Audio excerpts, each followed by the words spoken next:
Welcome back to Walsall Fan TV. It's fan chat time, and obviously everything in the garden is rosy and everybody's happy.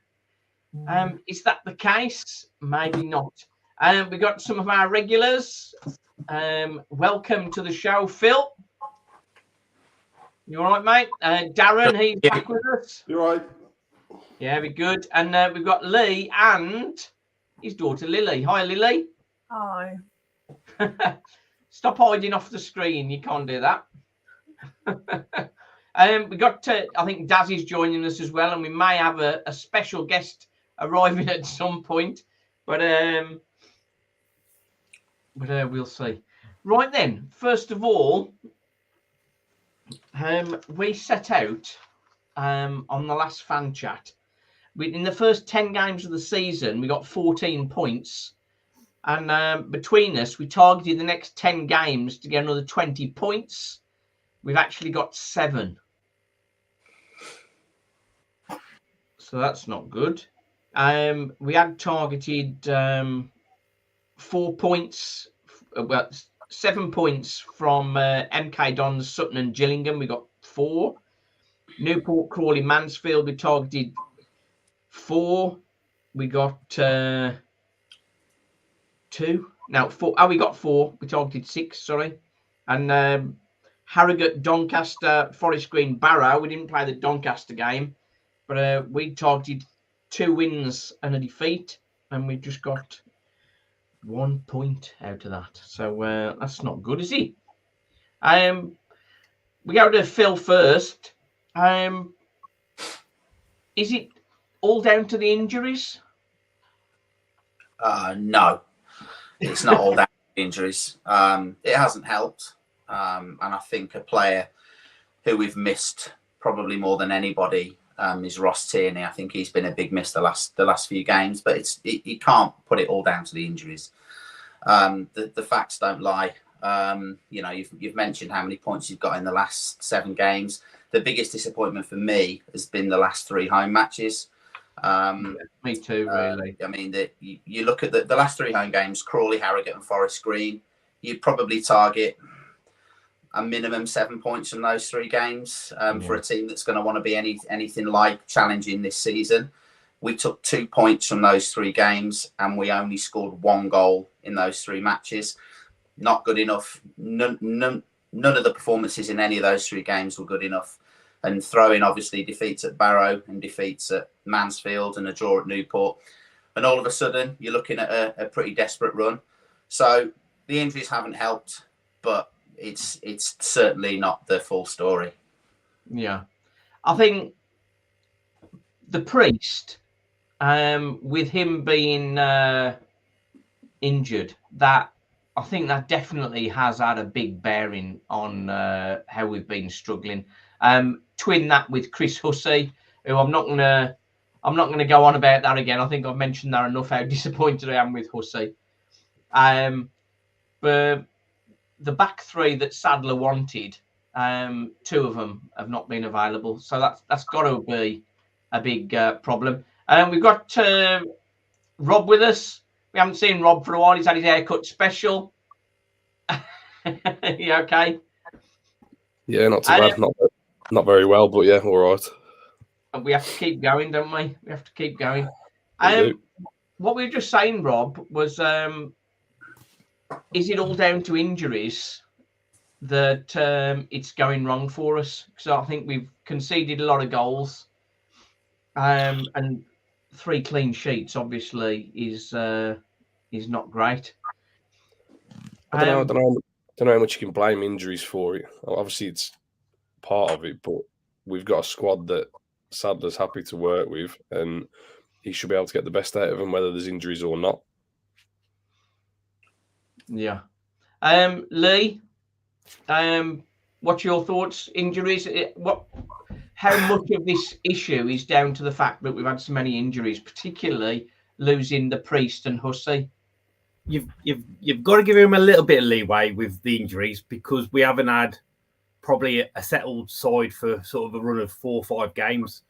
So, and I think we had a bit of a chat the other day, didn't we, Simon? And you're saying you wasn't overly impressed with Owen Evans, and I said, well, he hasn't been overly impressive, but also he hasn't had the same back four or back five play in front of him for like 4 or 5 games. He's had different centre backs, different full backs, different formations playing in front of him.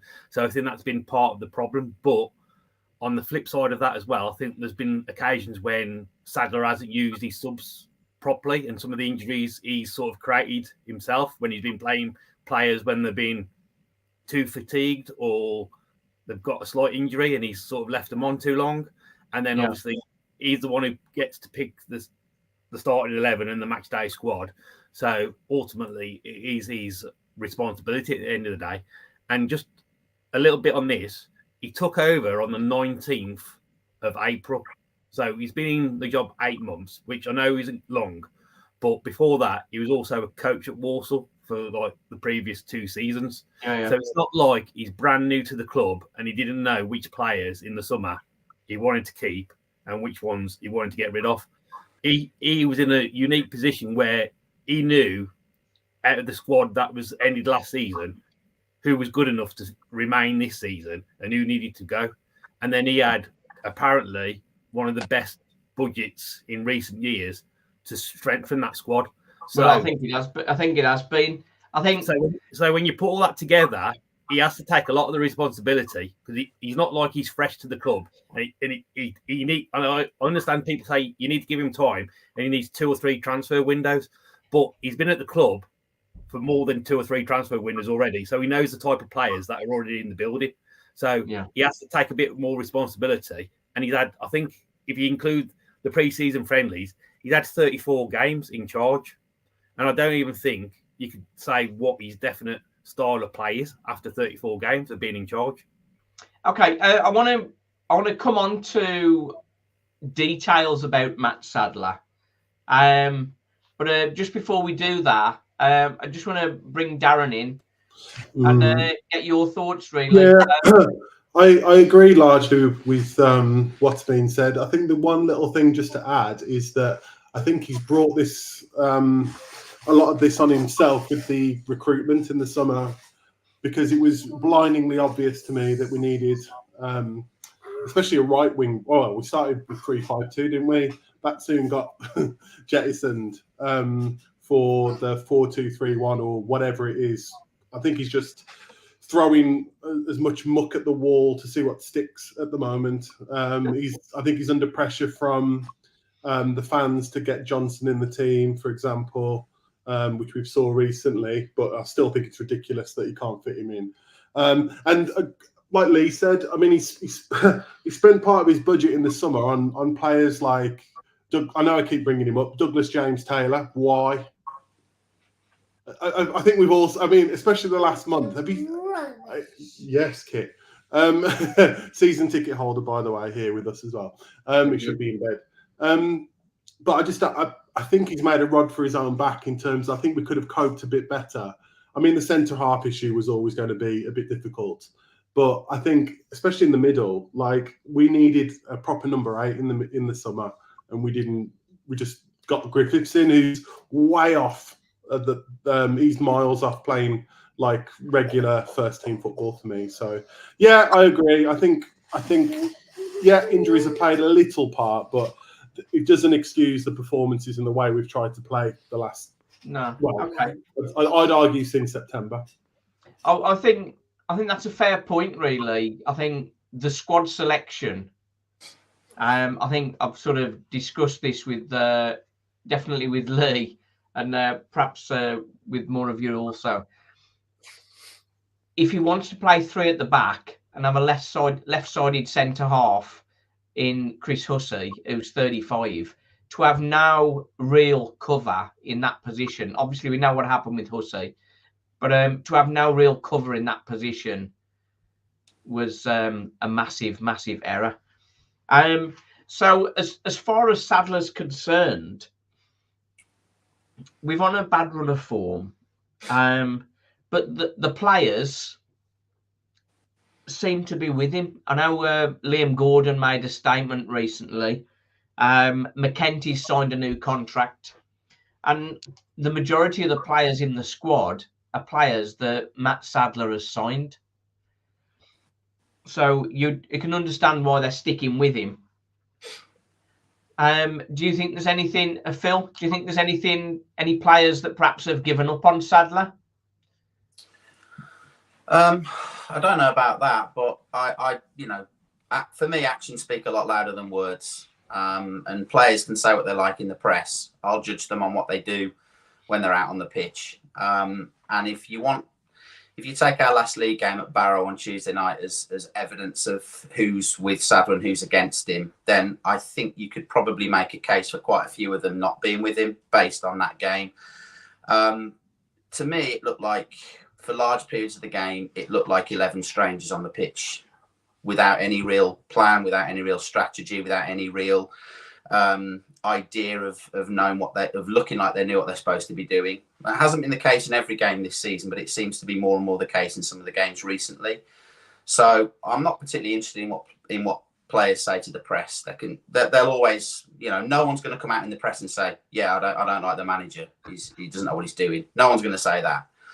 But if you're judging them on what they're doing on the pitch, certainly based on Tuesday night's pretty pathetic effort at Barrow, I think there's a hell of a lot of questions you've got to ask about what's going on and how much the players really do look like and feel like they know what they're doing. Yeah, it's a bit of a mess. It's a bit of a mess, really. I think I want to compare Matt Sadler. I know we're going to ask some other deep questions, but Mike Flynn, around this time of last season, we were 11th in the league. We actually won our next match away to Doncaster, which put us 8th, but then it all fell apart. Do we still think it was the right decision to sack him after one win in 20? Anybody disagree with that? Yes. I think everybody's nodding. Yeah. Yeah, you can't defend. Like I try to give him. I get a lot of comments from probably some of the viewers who are on now, like my mate Purse and other people, for like I gave Flynn more time because I think with the long-term injuries to Connor Wilkinson and Labadie and stuff, which cut into his budget, I would say, because they would have been some of the higher earners.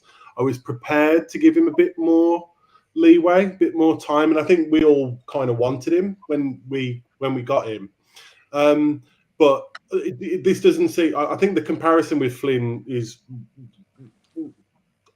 I don't think it's useful. I think it's more useful to compare him to Matt Taylor because it seems it's exactly the same. I don't see any difference at all. Interesting. Rob, what do you think? Yeah, I agree with what Daz has said. By the end of, I went to Harrogate when I think we lost 3-0, 3-1.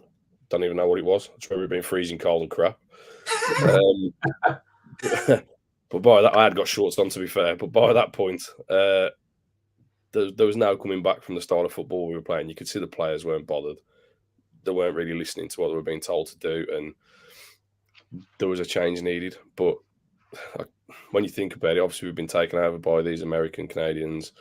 But again, it was the cheap appointment in the summer again, which is what we've been used to, no matter kind of who's been in charge for the past 25, 30 years. Yeah. And okay, Sadler's not doing very well, but if and when we get rid of Sadler, does anybody really believe that we're not going to go for a cheap option again? I suppose that's the crux of it, really. I think. Question for Lee. Coming on to Matt Sadler, really. I've had a couple of chats with people recently on this. Is the style of play better under Matt Sadler than it was under Mike Flynn? Now let me just give you my very quick thoughts first. I think it's better, but I've got no facts to substantiate my opinion. What do you think, Lee? Again, I think in patches we've showed we can compete on our day. I mean, the win against Stockport, the win against Gillingham, shows that, and the way we came back against Salford, and at Salford, how he changed the sort of formation at half time to get us back into that game. I was encouraged by that, and I was thinking, has the penny finally dropped and he's learned? Because realistically, we could have got into that game, into half time at that game, 3 or 4 down, the way Salford were playing in that first half. Yeah. But luckily, we was only the 1 down. So it gave him time to change, and we come out and we win that game. And then you think, has he turned the corner? Has he learned? And are we going to sort of kick on from there? And then he sort of took a step back or a couple of steps back. And I don't know why. I would have thought after that, himself and the squad would have got confidence to kick on and play better. But then we have like the Sutton game, the Wimbledon game, where, like I think Phil's already said, it's sort of like 11 players on the field that didn't even look like they've been playing together. And then it's like, what's happened there? So in patches, yes, the football has been better, but also in more patches, the football's probably been worse than it was last year. Yeah, I think defensively, obviously. Just coming to Lily, what do you think of the overall play this season compared to last season, ignoring our fact that we can't defend at all? I think like games like the Gillingham game make you see that they can play good football, but then there's other times when it's like worse than last season was. But I think there's a lot more games that we've done worse this season than we've improved. Yeah. But I think like a lot of that has to do with like him. Like I don't agree with some of the subs and the timings that he makes the subs all the time. I think he leaves them a bit too late. He's quite reactive, isn't he? He doesn't sort of get into the detail. I think the Salford that Lee's mentioned is a perfect example of a manager who knows things aren't working and he changes it, a smart change that has a massive effect. But I think other than that game, has he done that in any other game? No. Or he has, but he's left it to like the 79th, 83rd minute. And then we've sort of not had time to sort of get anything out of it. I think it sort of happened in the Harrogate game when it was sort of 0-0.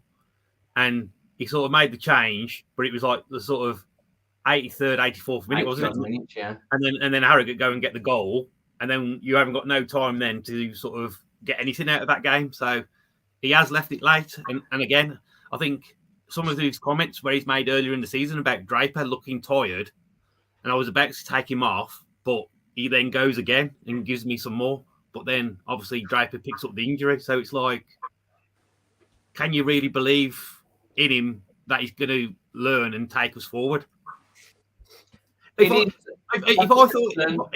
Simon. I thought if I could see, because I've been to every single game Matt Salah's been in charge of. I haven't missed a game since he's took over. I've been to every single game, and I can honestly say, and people can disagree with me, I haven't seen us improve, and that's over like 32, 33 games. If over that sort of spectrum of games, if you're not improving or you can't see there's an improvement, then it's never going to improve, is it? Over a 46-game season plus the cup games, it's not improving. And I've been to every single game, and I can honestly say we're not getting any better. If anything, we're getting worse. We're going backwards. I'll go to Phil with that. Have you seen any improvement since the start of the season? Not really. No, I think like the others have said already, there's been flashes of hope in certain matches, but we've got 21 points from 19 games. We're averaging just over a point a game. The facts just do not lie. So if you want to talk about are we improving as a team, no, we're not. We mentioned sort of a little bit tongue in cheek, didn't we, about this comment about the steady incremental progress that Travella talked about, and how the fact that we've improved by 1 point a season over the last 3 seasons. Yeah. So even to improve on last season, we need 56 points, which means we're going to need to get 35 points out the next 27 games. That's just to improve on last season by 1 point. Can any of us confidently say we can see that happening from this point? Because I can't. I was a little bit more optimistic at the start of the season based on certain performances and certain victories. But we're just seeing the same issues that we've seen before under previous managers just resurfacing again. And it's just so frustrating and so annoying. I mean, you know, I know I'm not exactly breaking the punditry world apart here when I say we just need to win more games. We've only won 5 games this season. We've only won 8 league games out of 43 in 2023, and that's just, you know, you're never going to go anywhere with that record. The winning mentality, that would be nice, wouldn't it? I just want to go to Rob. Got a comment here from Stephen Jarvis. I think a lot of players have lost their faith in Sadler and are as confused as us on his decisions. The specifics of that, I want to see whether you can think into Matt Sadler's mind a little bit. Against Forest Green and Harrogate, we played 1 up front at home, and then he played 2 up front away to Barrow, which is confusing. And then perhaps the highlight of the Forest Green Rovers game was Ronan Mayer, who had a good 60 minutes, perhaps shouldn't have come off. And then against Barrow, he doesn't get a look in. He doesn't even get on the pitch at all. What do you think, Rob? I agree. He's been, like somebody said earlier, he's been at the club for how many years? So he's been there as a coach. Now, if you're a good coach, you'd get picked up and move higher up for a start. But he's been there for a few years. He's obviously been with some of these players. And obviously going into a head coach job or a manager's position when you've been working or on the same level as some of these players in the past is difficult anyway. So one, have they got the respect for him in that sense? It's the old poacher turned gamekeeper thing, isn't it? Yeah, and he doesn't come across as the kind of guy that would inspire you. He's not the kind of guy that comes across as though he'll give you a ticking off if you needed one. He seems, and I'm not comparing him to Sven-Goran Eriksson, but he seems that kind of guy who's quite reserved and quite quiet. Yeah. But like many of the managers we've had in the past few seasons, he doesn't seem to know his best starting lineup, his best formation. His substitutions are sometimes like you get on Football Manager where you're chasing a game and you take your 2 strikers off and replace them with just 2 strikers. You go on the bench just to see what happens. And it's just nuts. Like it doesn't make sense. So, I mean, if the players haven't got any clue, we're bound to have no clue. I mean, but again, it goes back to the same question. Who are we going to get now that's going to do anything any better? Because they'll just look at us over the past few seasons, but no, not touching Walsall at all, unless you're desperate. It is a frustrating one. Just coming to Darren, my biggest concern with Sadler and why I think perhaps his time is up, it is the selection and substitutions, but his management of players. Danny Johnson is arguably the most productive striker we have. And then a player that we you might not even recognise the name because we've seen so little of him, Aramidi Oti, looked absolutely excellent every time he came on and couldn't get a start for us. I know he's injured now and he's had surgery. I mean, he would be a massive player for us. Why did he not get a game? Well, I think he started off with that 3-5-2, didn't he? And he didn't trust him as the left wing back or a forward for some unknown reason. I don't know. But I just want to go just on playing style. I've got here what Ben Boycott promised right in the summer. I've seen this on Twitter recently. Yeah. So this is what he promised in his letter: clear playing identity. We want our supporters and community to come and watch our team compete, knowing not only that the players are always ready to give them 100%, which is fair enough, but that the match will be enjoyable to watch with a clear identity of play. We'll allow our actions to speak. We will allow our actions on the pitch to speak in this area as opposed to spelling it out here. But suffice to say, we want an aggressive, high-paced, high-energy team that plays on the front foot and he's disciplined in transition. I have not seen probably a half against Crewe and Salford, perhaps, where we've played with and Gillingham at home. To be fair, we pressed quite high against Gillingham. But other than that, I genuinely think he's just trying anything at the moment to kind of see what works, because he doesn't know. I think he's got, going back to your question, I think he knows that the fans are all behind Danny Johnson. I think he's like, he's got his shirts printed, which I can't remember the last time a player had for us. So I think that Barrow game, that was a fallout from the Forest Green game where we, what was that song they were singing in the lower tier? He ate Danny Johnson. He's a red. He ate Sadler. I mean, It's going one. He's lost the fans, hasn't he? Unfortunately, and I think that's a product of the fact that he wasn't really wanted in the first place. So I think the patience level has been like thinner than for Flynn or even Taylor, to be honest with you. But so I think his management of Johnson is interesting. I think he's, as you mentioned, I was amazed Mayer wasn't involved at all, especially when we were chasing the game at Barrow as well. I don't understand that one. But just to then, I don't know if it'll segue to your next bit, but it's only been the last couple of games where I've actually thought, hang on a second, we could be in a relegation battle here. Because if we get we'll get into that detail when we look at the games we've got coming up. Yeah. So this one's to Lee and Lily. I know as you say, you've been to every game.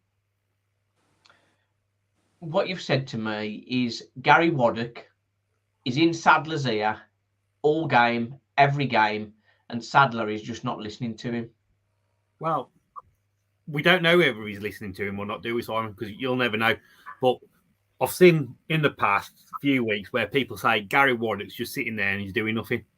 All the games I've been to, Gary Waddock has been saying stuff to Matt Sadler. Now, whether he's saying the right thing or the wrong thing, or whether Matt Sadler's listening to Gary Waddock and then it's not working, or he's not listening to Gary Waddock and not doing it, we'll never know. But for people to say Gary Waddock's not doing anything, he is. Because I think a lot of people forget the EFL and the Premier League changed the rules where you can only have the one person standing up in the technical area. So that's why if you've got Matt Sadler standing there, all the rest of them have got to be sitting down. But every game I've been to, I've seen Gary Waddock at one stage or other, either in the first half, on the way to the half time, in the second half, talking to Sadler and Byfield as whether he's taken any notice of what they're saying, we'll never know. But he has said, or he's giving it his opinion. But obviously, does Matt Sadler take on board those points, or whether he's just ignoring it and he's that sort of blinkered, sort of like how Matt Taylor was, that he's going to do it his way, and that's the only way to go. I think with Matt Taylor, I think the ghost, I always forget his name. You remember him, don't you? McDonald, yeah. McDonald, I think, I didn't see McDonald really supporting him that well. Yeah. I could be wrong, as you say, we weren't there with jumping training and that sort of thing. But Gary Waddock definitely seems to be a lot more involved in trying to support him. Yeah, I'll say so. So maybe I think Matt Sadler perhaps is being a little bit stubborn. And as we say, he's just got all his coaching badges and he wants to put it into practice. So maybe that's why he's not fully listening. Going from 3-5-2 to 4-2-3-1, he really resisted that for as long as he could until he hadn't got three centre-halves he could put on the pitch. He even played Taylor Allen as a left centre-back, which sort of as mad as any possible thing you could imagine. Would it be the right thing to get rid of Matt Sadler? Is really the big question. The abandoned hunter is saying there the problems lie deeper at our club, and I think for a long time. Yeah, I think sometimes I was talking to a guy, Sam Burton, and he was saying we shouldn't get rid of Sadler. We can't keep just getting rid of managers the moment things are a little bit tough. So should we keep him, or is it time to move on? I go to Darren, and we get Daz is Hey, Daz is sorry. here. Just to make it difficult now with the two Darren or Daz and Darren. That's it. We can we've got the Daz and the Darren duo now, but we'll stick with Darren. Yeah, Stick with Darren for a second.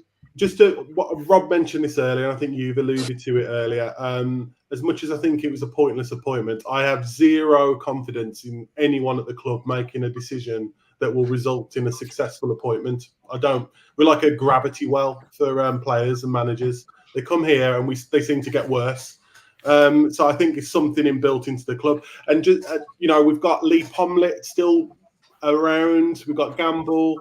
I know Mole's gone. We didn't get a send off, which was a shame at the last game. But these people have Lee Pomlet admitted that he knows nothing about football, and that was the reason he got a director of football in. And he's mentoring people who've never run a football club or know anything about football. And there's Matt Jordan, who's 5,000 miles away, coming to Drogheda and Walsall every so often. I don't trust these people to make a decision, to be honest with you. I see it as completely pointless. Sadler will only go, I think, if we're in any sort of relegation trouble, which we could be in the next few weeks. I think I might have an answer for that in a second. Earlier on, Darren, you read out the speech that Ben Boycott made about the style of football we're going to play and how we're going to be attacking teams, front foot and that sort of thing. Yeah. I think that was a superb statement and a superb vision. But where is Ben Boycott? Yeah. I think we'll get a letter soon in the next week or two, which will be like, friends, etc., etc., etc.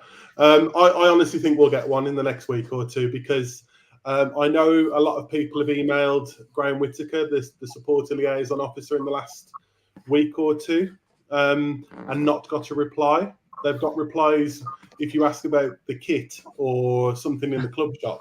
But there seems to be some. I mean, we've been through this before, haven't we? We know they don't like criticism. But I did invite Graham onto the show.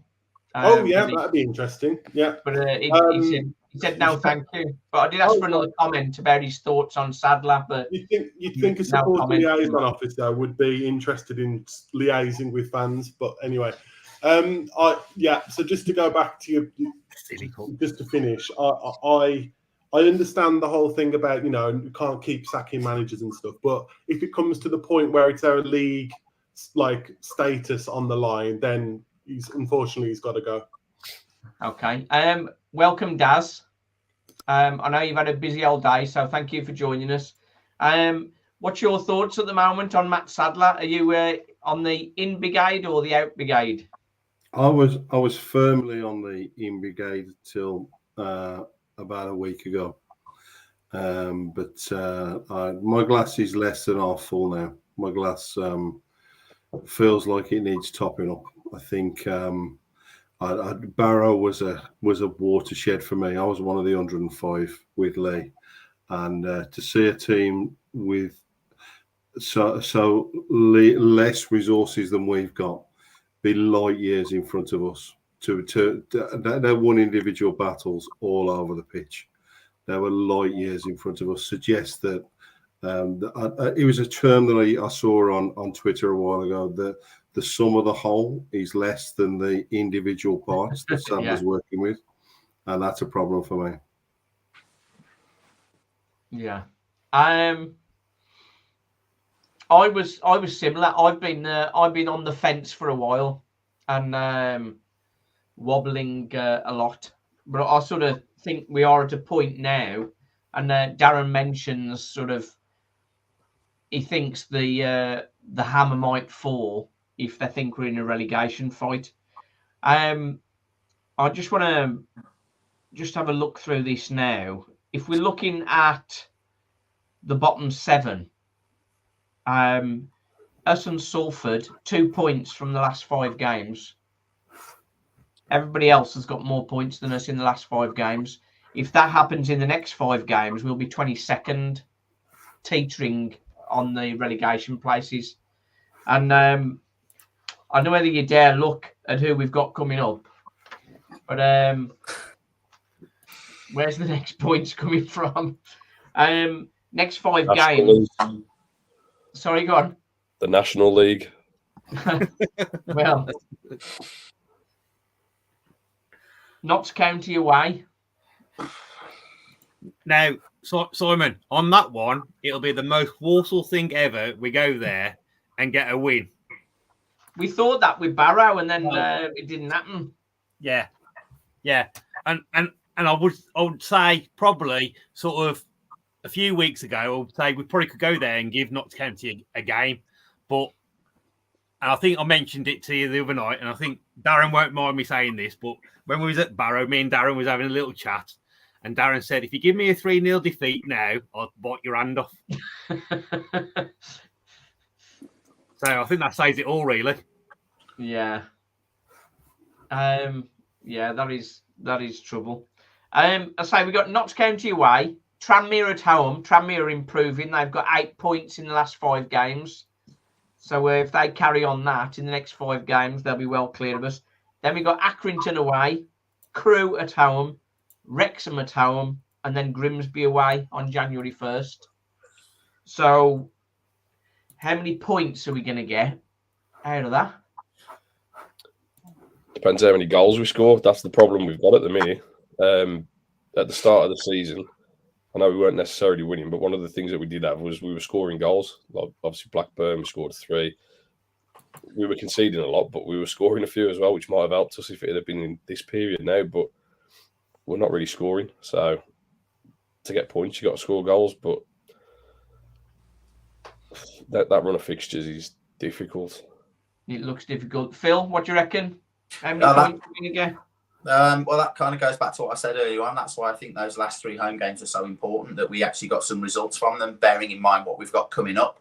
If we'd have got, like we said, 7-9 points out of the last 3 home games, it would have kept the wolf from the door a little bit. And, if we'd gone to Notts County and lost and gone to Accrington and not got a result, then it wouldn't have looked as bad. But the fact is that we're going into arguably our toughest run of fixtures of the season on the back of a pretty terrible run, as we said earlier, 3 points from 6 games.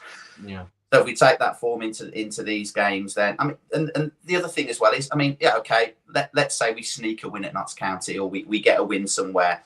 Even if we get 5 or 6 points from the next 5 games, where are we going to be in the league?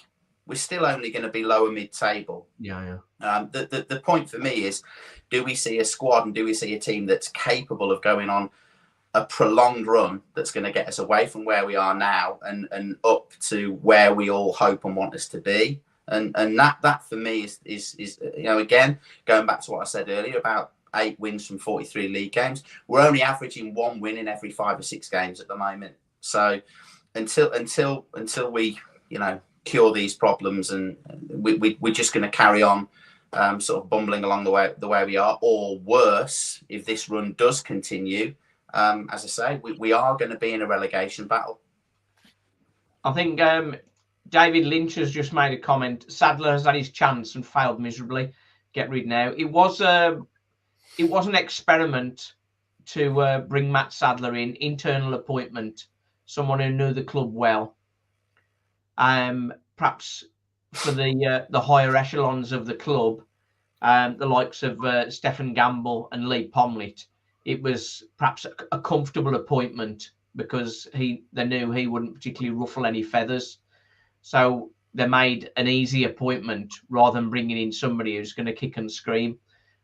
And that's the problem now, isn't it? But I think with the run that Walsall are on at the moment, this is quite a deep question, really. With the run we're on at the moment, is it possible for a manager to stop that tailspin? And what kind of managers do that? Or is it a change of manager? And we've seen Grimsby, Colchester and Tranmere have already changed the manager this year. Go to Daz.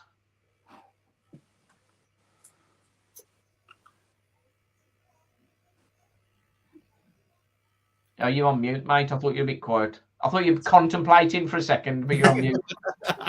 I sound like better on Gary mute. I make a Clark lot says. more sense on mute. But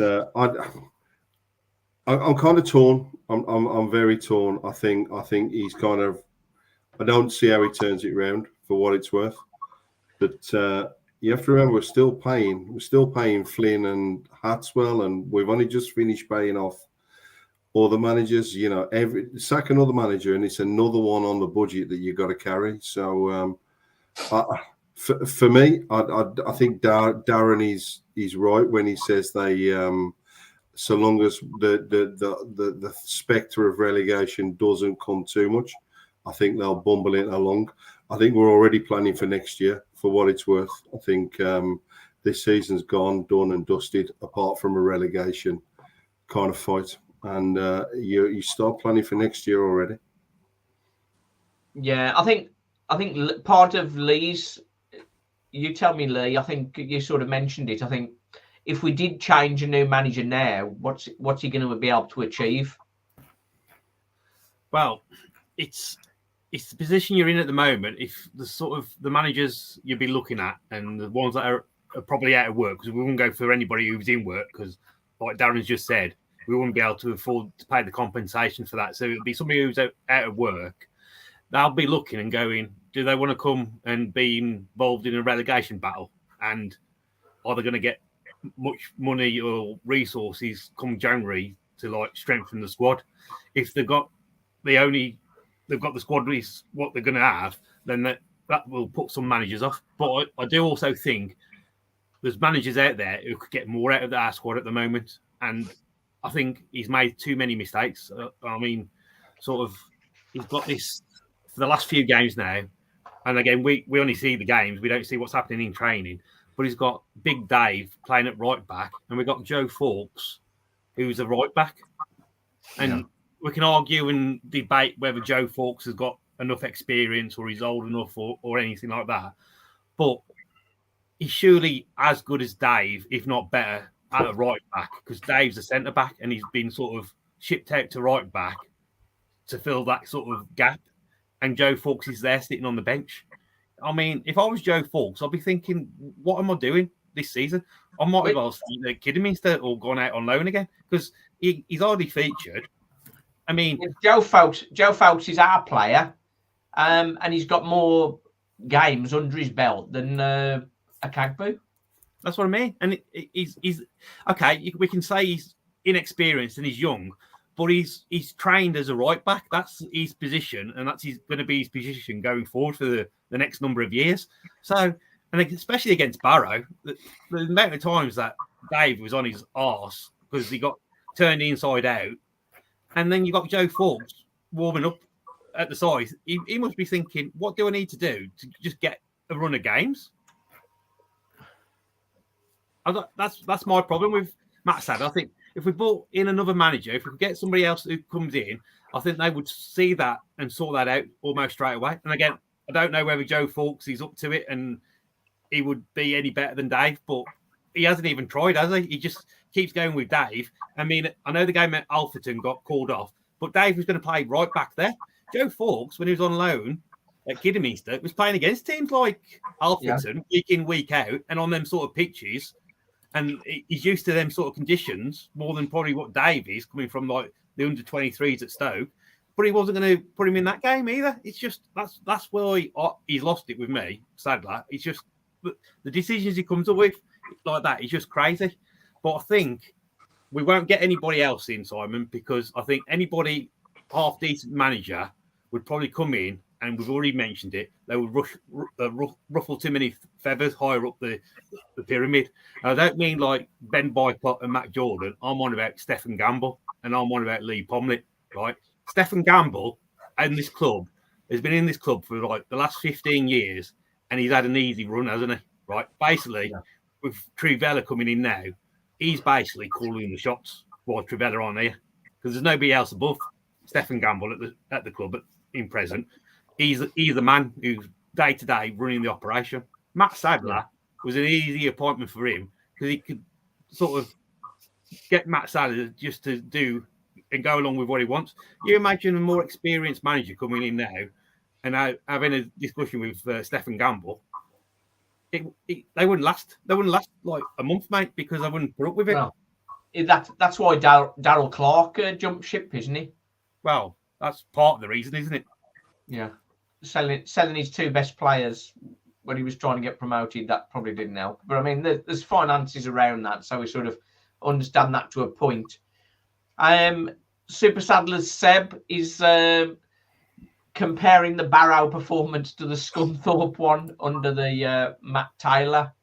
It's not an unfair comparison. You talked about it. You talked about it earlier on. You know, I said that was, and I know Daz has already said it as well, about how it was a watershed moment for him. They look like 11 blokes who've never played together before on Tuesday night. What he's asked the question as well. What do we think of the DJ situation? Has he been correct to not play DJ? I'm just going to give you some facts. Now, these facts might come across slightly unfair, but DJ, 3 goals from 19 shots, 16% scoring rate. What do you reckon of that? 3 goals from 19 shots. That's not a great return, is it?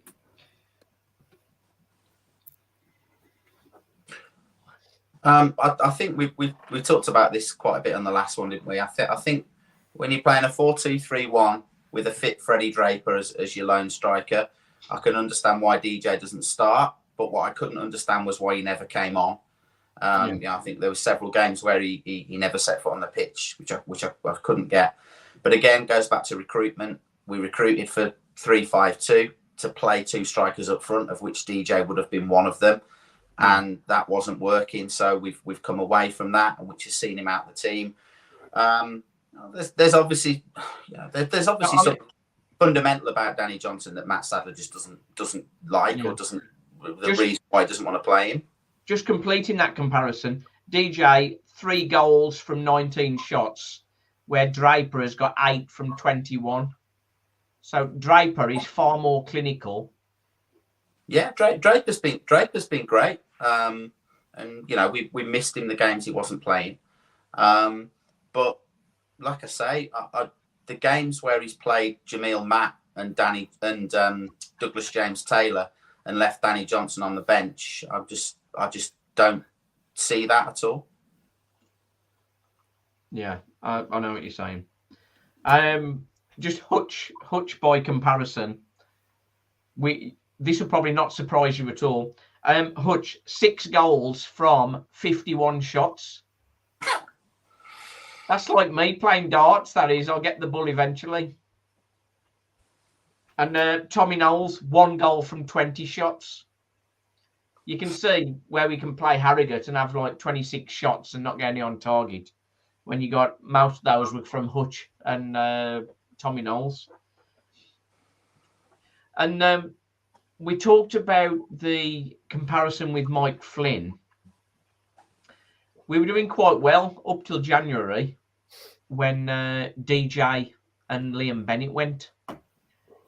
What happens to Walsall if Draper and Tierney go back in January?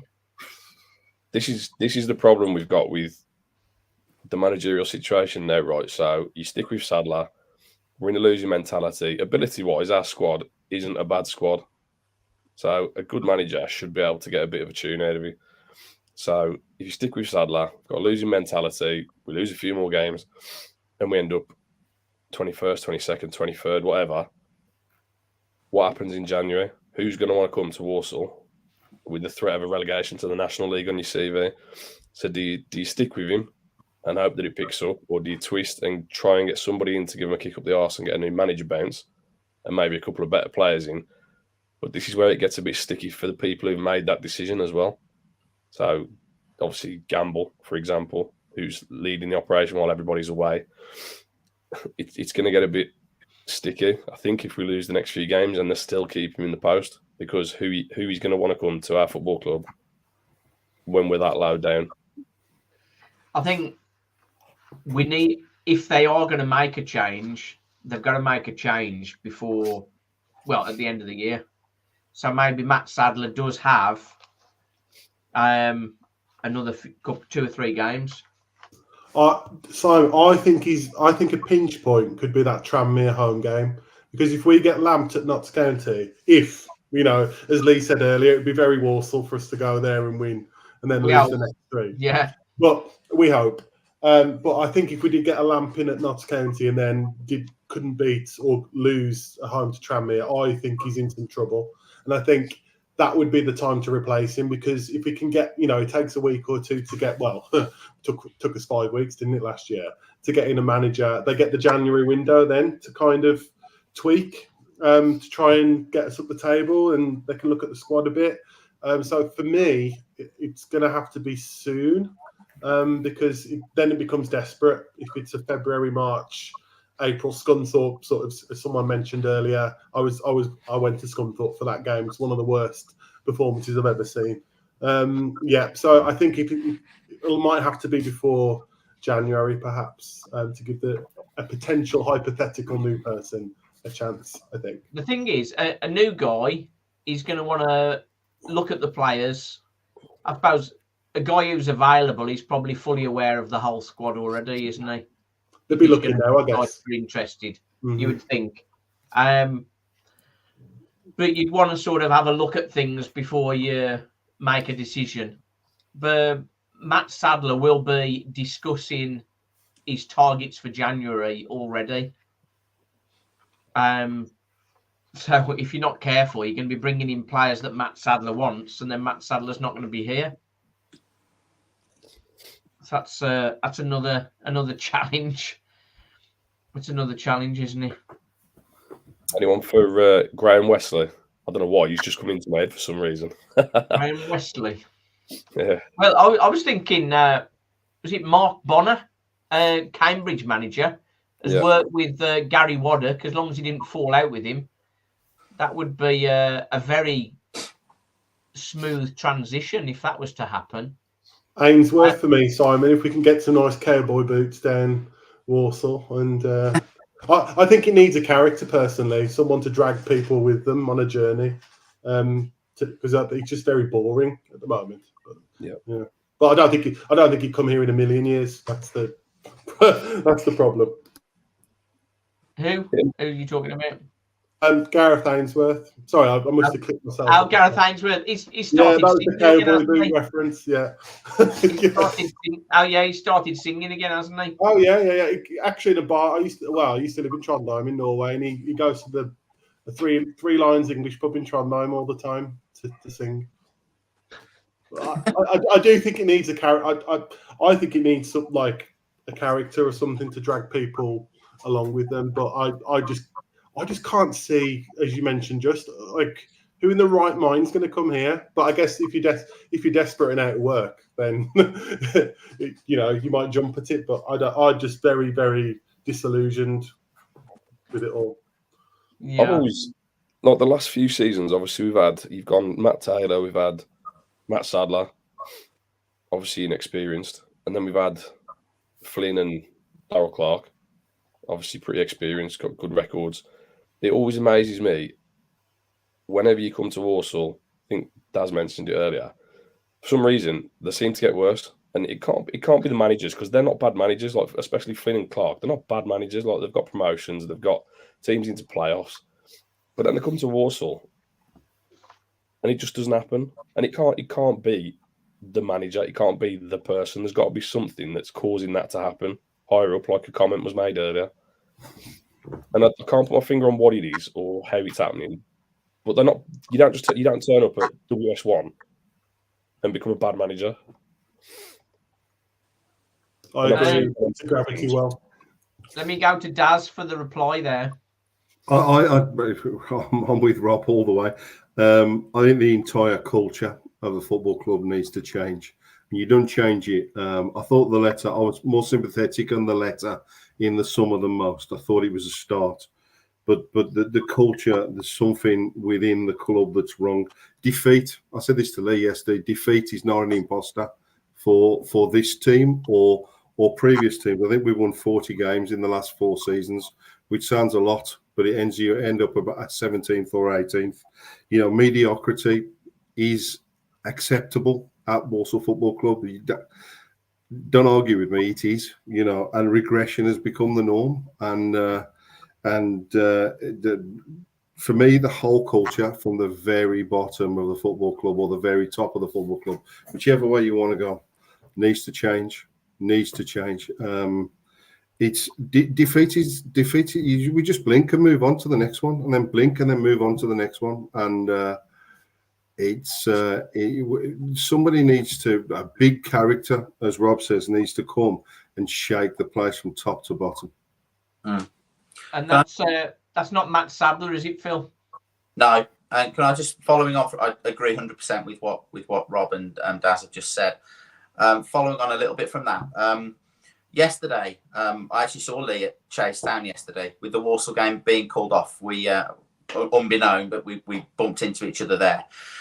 So I went to Chase Town yesterday. They were reopening their ground. It was their first home game of the season. They've had a lot of ground improvements. They put a 3G pitch in. I paid £10 to get in. Saw a really entertaining game of football. It was 3-2.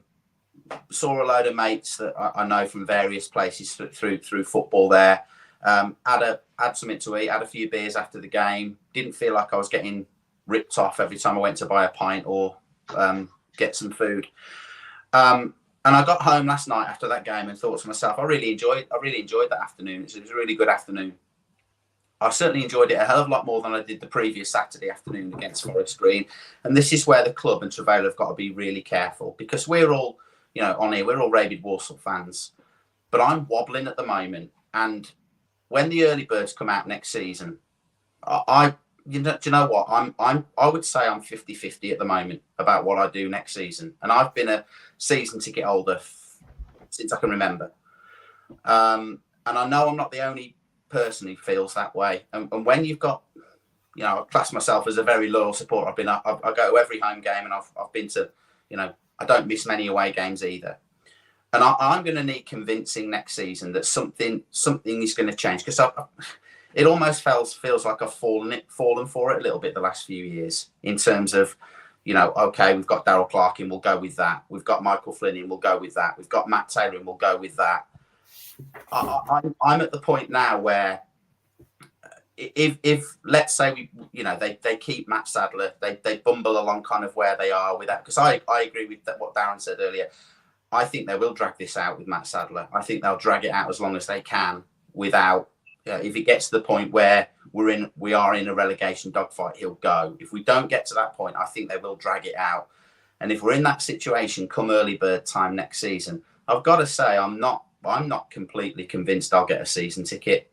And I know that there's a lot of other people feeling that way. And they're at a point now where they're pushing away loyal supporters and not giving them anything to sort of hang their hats on. And I think that's really sad. That's very difficult. I think I want to go to Lily next. For us older fans, we remember some good times.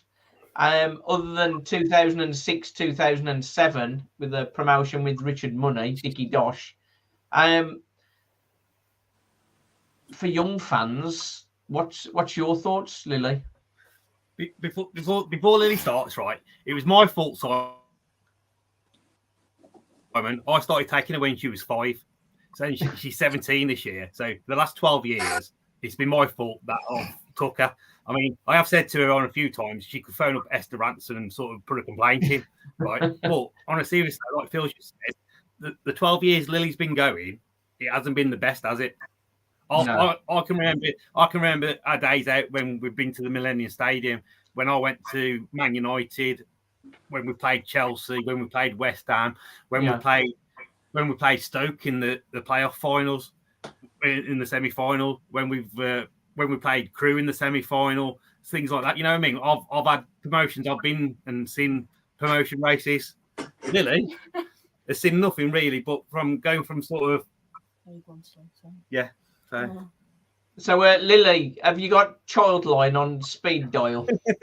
Yeah. No, it's because when I first started going, I remember one of the first seasons that he ever took me to was the year before we got relegated.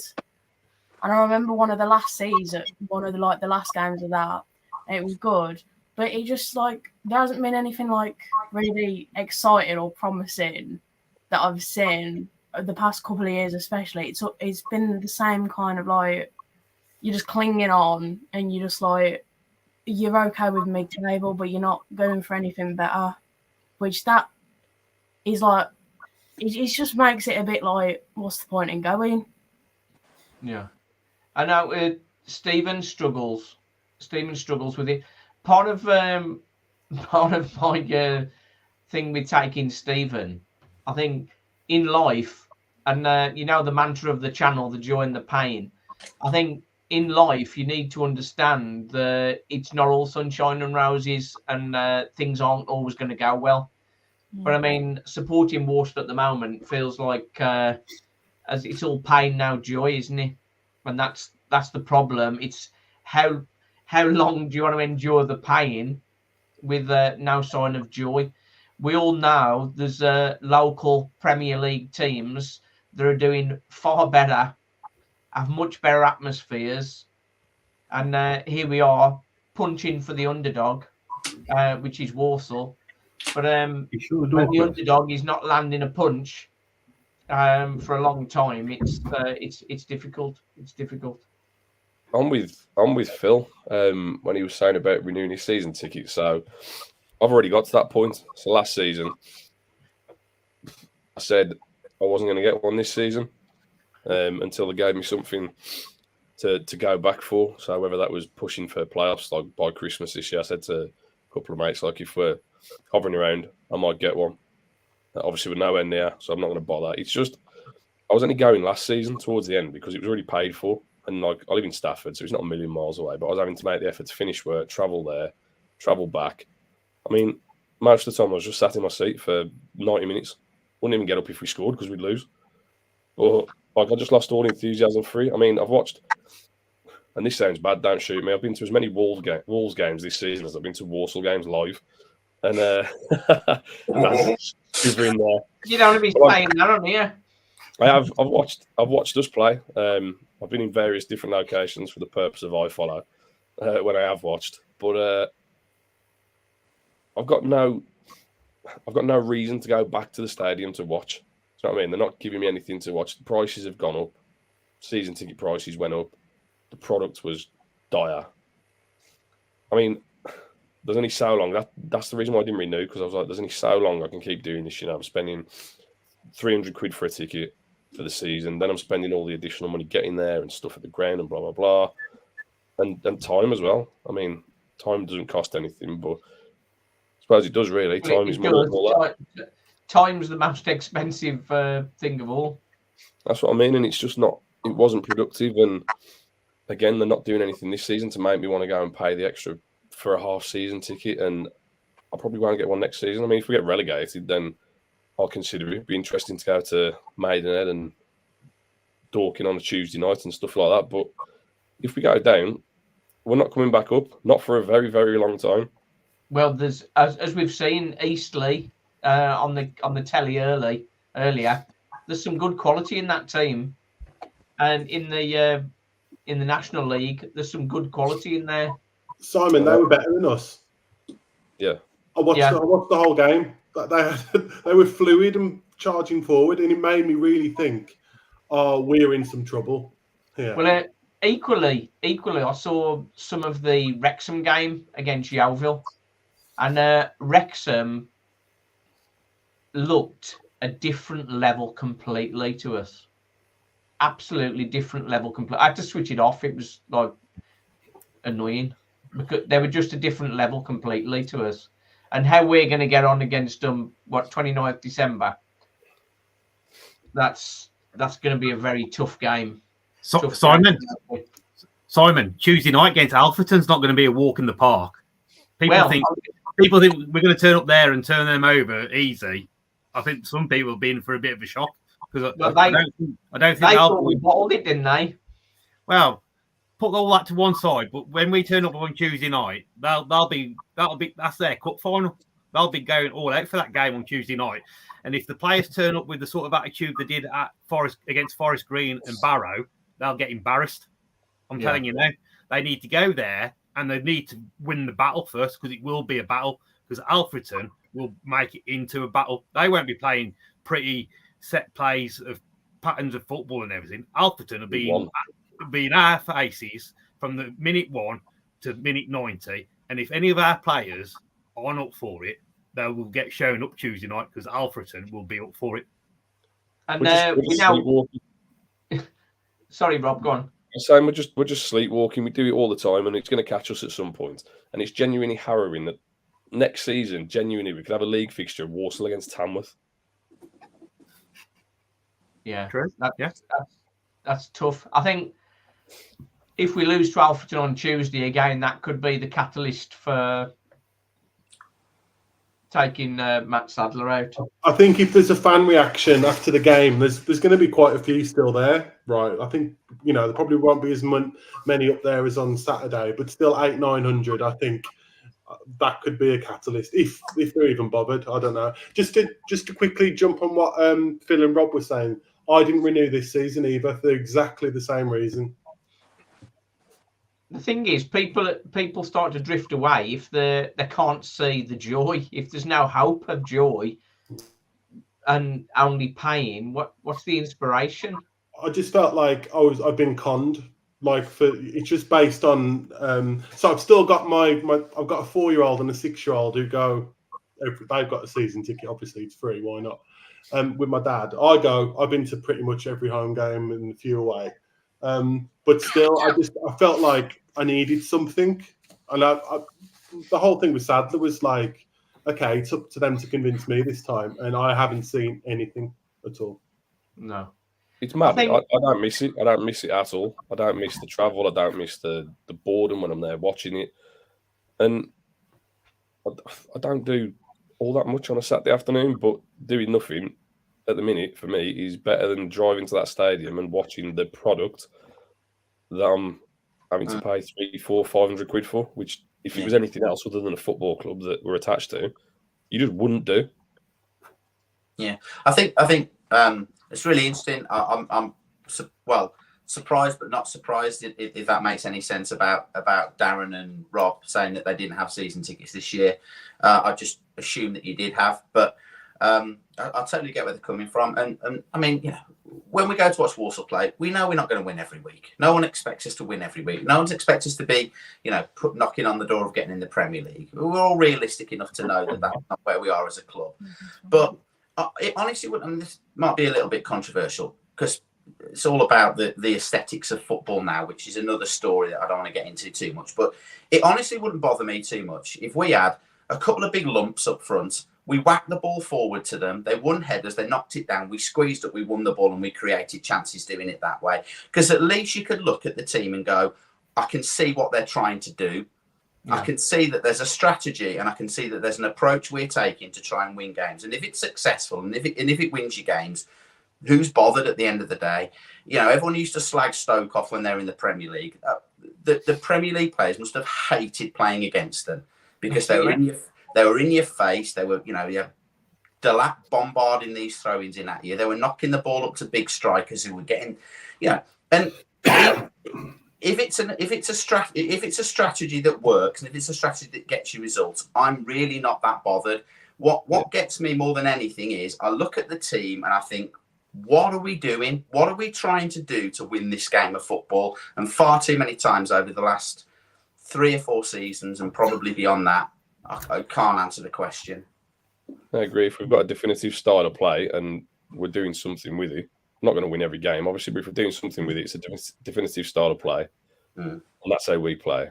I'd rather take the results than the performances, but obviously watching at the minute, there's no real style of play and there's definitely no real results. No. So what is that?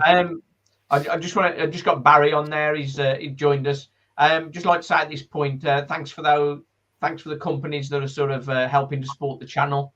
SNS Steel Stock, Leemore Windows, Cleaning with Class, and the Smashburger Boys, of course. So thanks for all those that are giving us support. If you want to help support the channel and help me through the pain, that'd be good. The biggest problem, as you say, Rob, is or Phil, sorry. You don't have to play like Barcelona. You have to just do what you need to do to get the results. We all love to see Brazilian passing the ball around, lots of flair. But in League Two, forget that. We just want to get out the division, the right end. And faffing about like we are at the minute, we're likely to get out the wrong end. That's the problem. And that sort of brings me back to sort of DJ. DJ will score goals in this division. You get the ball to DJ on a regular basis, and he'll score goals in this division, and we'll win matches. Last season, we saw it again and again. The Crawley game, and like a 94th minute goal and that sort of stuff. It's just DJ gets goals. Him and Draper up front would get goals. And, but I mean, does Sadler know what he's doing? On that, Simon, I think because Draper did so well, it sort of took a bit of the decision making over the two up front. And then when all the midfielders are fit, he's got this habit where he's got to play Teamy, he's got to play Sturck, he's got to play McKenty, he's got to play Hutchinson, and he's got to play Knowles. So to get them all in the team, he has to play sort of the one up top, right? This is where my whole situation with the subs come on, right? I know whoever doesn't get in the starting 11 will be disappointed, but this is where he could use the rotation and the bench a lot better. Get your best starting 11 in like a 4-4-2 or a 4-3-3, whatever you want to do. And the ones that don't make the starting 11 are on the bench. And then after sort of 65, 70 minutes, he can bring them on and freshen it up. And like Darren read out earlier, sort of Benpai got this high tempo, high press. If he did that with the team selection and used the subs, because I can't remember many games where we've used all 5 subs. Even when we've been losing a game, he hasn't like gone, oh, well, I might as well put all 3 subs on, or if I've got 4 subs on there, put them on. You don't know when to make a change. I mean, if we're struggling, we're going to lose this game, right then, we're going to need to make a change. Guys up front, launch the ball to them, and away we go. There is the thing over DJ about him sort of throwing his rattle out the pram. But I mean, if I was DJ, 15 goals in 30 last season, and then hardly get a game this season, you can understand why he's going to throw his rattle. Well, I think. Sorry, just quickly. I know you like stats. I've just been having a look. I think he's actually got the second or third highest goals per minute. I know it's not great because he hasn't scored many goals, but he's actually scored. He's got one of the better goals per minute ratios in the squad. Oh, yeah. And I think he's been a victim of coming. You know, if he's been brought on for like the last 10 minutes, I mean, what do you expect him to do? Like, for me, it's ridiculous, and he's got to. Because again, we discussed this like about an hour ago, I guess. But like the fans are, I think the fans are firmly on Johnson's side, given what he did last season, and that won't change. So he's got to if he's going to be a manager, he's got to sort that situation out in like ASAP, I think. But I just think it's bonkers that we've signed this player and he's kicking his heels on the bench, and or Matt or DJT are coming on instead of him. I think it's everybody I've asked this question of has given me exactly the same reply. If you were manager of Walsall and you'd got DJ, your most expensive, most valuable player, your most potent striker, would you set up the team to make the best of him? Of course you would. That everybody says exactly the same. So why is Matt Sadler not doing that? It's mad because he's a natural goal scorer, which for League Two is rare. He gets goals, gets the ball into him in the box. And against Forest Green, that chance he had, against Barrow rather. The only shot we had on target was DJ gets the ball on the edge of the box and gets a shot away.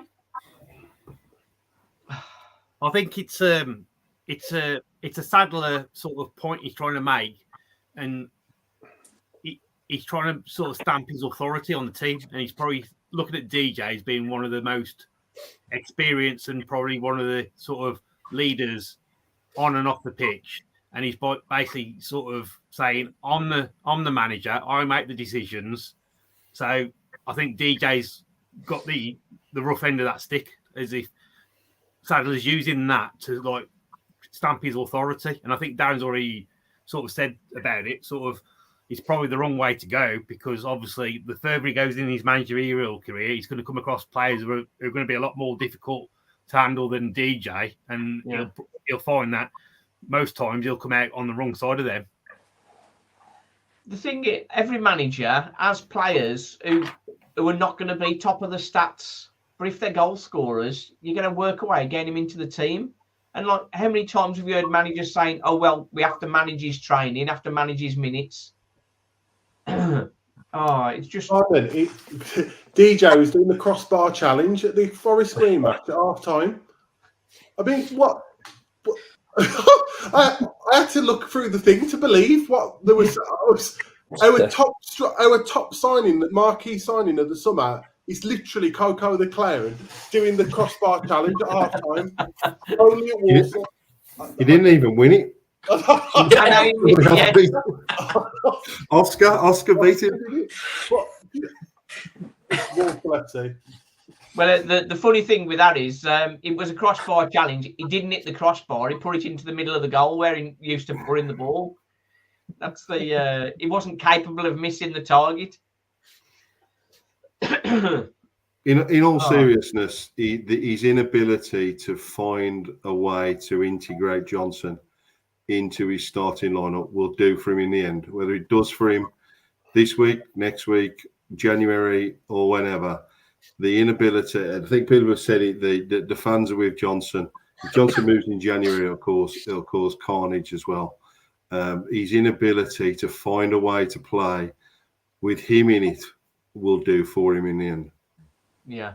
I think one of the things I think Lee sort of alluded to, if you do play two up front, your midfielders, Isaac Hutchinson is our most creative player, but if he's the only other guy in midfield alongside Stirk, if you're just playing two in the centre, he's not up for the fight enough, Hutch. I've got a lot of time for Hutch, but at any time in the last year, if you'd have said you can have Hutchinson or Johnson in the team, I know what my answer would have been. Yeah, of course you do, because you know where the goals are coming from. Hutch has had 51 shots and scored 6 goals. He has scored some good goals. Since he scored the hat-trick against Gillingham, wasn't he? Since he scored the hat-trick, he's not hit the target, has he? Can you compare his output to Knowles? Knowles, now, we do want to touch on this. We need to go, because we are over time for what we were planning. Why is Ram not starting ahead of Knowles? And why didn't Ram get on against Barrow? The old mate. I reckon it's something to do with the old mates club. This is why I don't think Sadler should carry on too much longer. He's not. All the best managers are people, good people managers as well. Yeah. And obviously you've got the situation with DJ. Nobody really knows, I don't think, what the ins and outs of it are, but he's not managing that very well. There's been other certain situations like this stuff with Jamil Matt potentially. And it's just, I don't know, it's just nuts. I've got no positivity in me whatsoever about any of it. Well, I try to look on the positive side of things in life generally. But I mean, it is depressing being a Walsall fan. It's pain upon pain. Yeah. I hope Travella are watching this or get to watch it on catch up, because as you can see, we're all struggling. They will be. I'm not saying they're watching live, Simon, but they will see bits of this, because they'd be silly not to sort of see bits of this and bits of what the other guys do, like One Pod Beyond and Yellow Ribbon and all the rest of them, because it's a way of them gauging what the fans are really thinking. Because let's face it, we've got an SLO who's part of the old club of we're all friends. And I don't think he's fit for purpose. I mean, that's me. I think, Lee, I don't think anybody else wants to do it. Well, you never know. There's people would do it, I suppose, if they got like a clear sort of set of what they would do. I mean, I've said it in the past. There's an ideal candidate that's sort of part of this chat tonight, but I won't go down that route because only if he wears his shorts. I'll just get told off. Dear.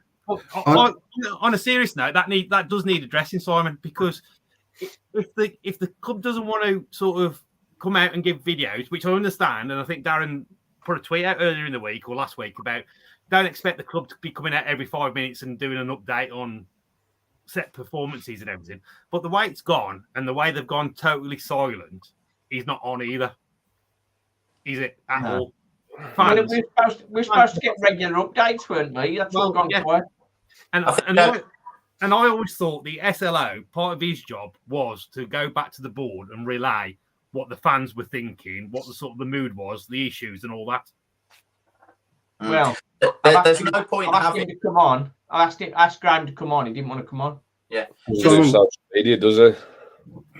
Yeah, but just going back to what Lee just said there, I don't see any point in having an SLO role at all. It's just a tick box. If all they're going to do is reply to you because the pies are a bit cold or the queues at the ticket office are a bit long, that okay, that's issues that might matter to some people, but the matter that really concerns us all is what's going on the pitch, and if the SLO is not passing on emails and messages from supporters to the powers that be that we're not happy and things aren't going well, I see no point in the role at all.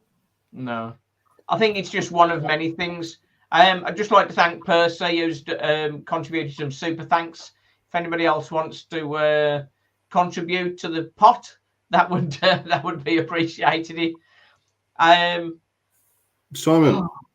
the last time we had a definitive style of play was Dean Smith. Can we get Dean Smith back? What do you reckon? Simon, can I just jump in? Yeah, go on. I think we just talked about the SLO not passing things on. We don't know that, for one thing. He might not have responded, but to say he hasn't passed it on, I don't think we know that, and I think we should capture that.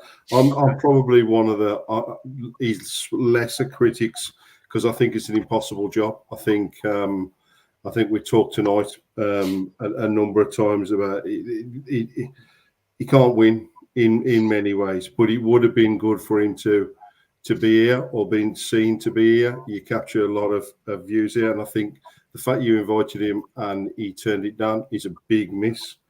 I think to be seen and to be seen to be listening would have been really positive. So I'm not going to criticise him because I think it's a genuinely impossible job. But I think not coming and being seen to be listening was a miss. Yeah. I think as sort of Lee's touched on, really, Graham has said himself he's not a sort of like a media guy. So, but I mean, unless somebody puts themselves forward and says they want to do that role. All I do is like support a liaison, the clues in the name, speak to your fans. You know what I mean? Like we're in 2023, not 1923. Like the internet's a thing, social media's a thing. If you're not up with it, don't do it. And I mean, it might be an impossible job, but don't take the job. But he's mates with them all, and he's not supporter elected. He's been elected by the board. He's been cherry picked because of one, who he is, two, potentially how he is, and well, we all know he sits with the directors, not with the supporters, doesn't he? Well, yeah. For all intents and purposes, he's not a supporter liaison officer. I mean, there's one that sticks in my head. I think Tranmere, for example, don't know who they are, but whenever we've played Tranmere, they're supporter liaison officers on Twitter, and he's giving us all information about where to go, where to drink, where to park, what to do, blah blah blah. All Graham seems to put in up there is Saddlers. Yeah, like he's not communicating with the fans, and he's not. Apart from it, there's a special offer on. He wants us to buy something. Yeah, I think there's no value to what he's doing. the profiteering during such dire times is I'm finding that quite frustrating. I am mindful of time because we sort of we over our normal level. On a end our show tonight with some Addy Burns has just put a comment on here, and it's sort of it's nice to hear the name Ray Graydon. Ray Graydon said footballers aren't the brightest, so keep it simple. Constantly rotating players and systems is clutching at straws. Yeah, Addy, I agree 100% with that. And as someone who I played at a half decent level when I was back in the day, which was admittedly it was a very long time ago now, but that was always the big thing for me. Keep the messages simple. Go out onto the pitch knowing exactly what your job is, and keep it simple, and don't chop and change too much. So I agree 100% with that. Yeah. 4-4-2, bring it back. 4-4-2. You know what Stephen says? 4-4-2 never fails. And if we'd have been playing 4-4-2 with Aramidi Auti and DJ and Draper up front, we'd have been getting lots of goals, lots of action. Trying to complicate it too much, aren't we? Right then, fellas, that's been a good show. Thank you very much for coming on. Good to see Lily representing the young voice. I was going to try and get Stephen on, but he's been pulled to the pub. So, so will we ever get some joy? That is the question. Will we ever get some joy? How are we going to turn it round, boys? How are we going to turn it round? Notts County, Tranmere, Accrington, Crewe, Wrexham, Grimsby. 2 then points. Morecambe, Stockport, Accrington, and Sutton. It's 3 points. It's going to be a tough old. It's going to be a tough old Christmas, isn't it? Yeah. I genuinely think this season, more than any other season, we are very much in danger of it happening this season.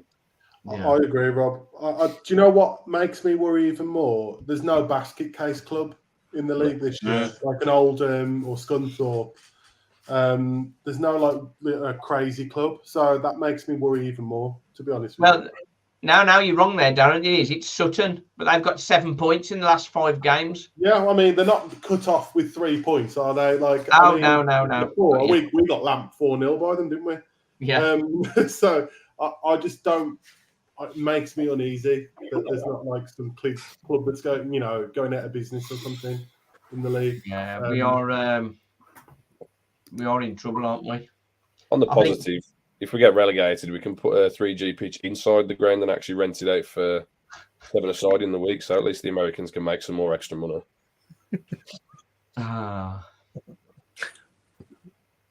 It's a difficult one. It's a difficult one. But as I say, thank you very much for coming on, guys and girls. We'll be back. We'll be back for our next fan chat, which will be the Sunday after our game against Grimsby. So that'll be 2nd of January, I think. And hopefully we'll have some smiles. What do you reckon? We're not expecting them, are we? I think we'll know a lot more about Sadler's managerial credentials by that date.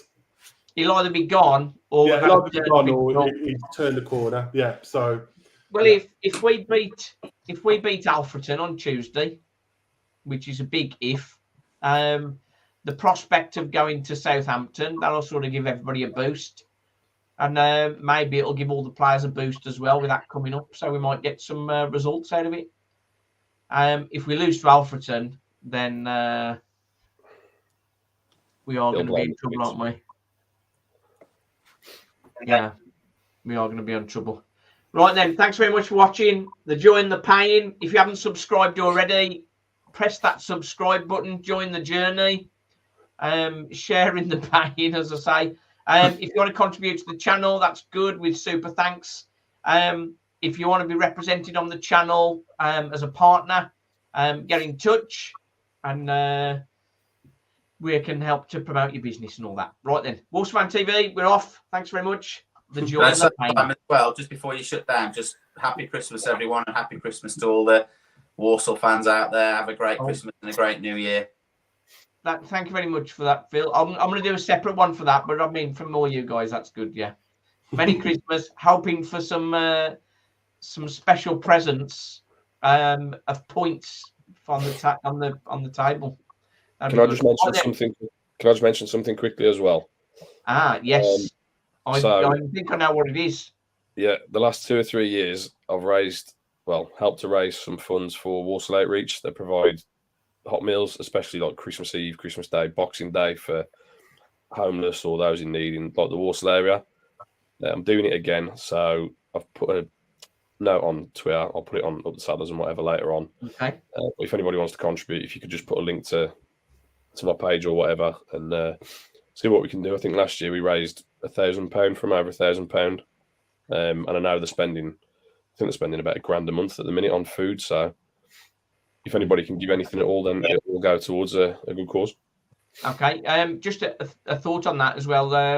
With Maz and what she's doing for Walsall Outreach as well, we are trying to get Samosa Saturdays up and running.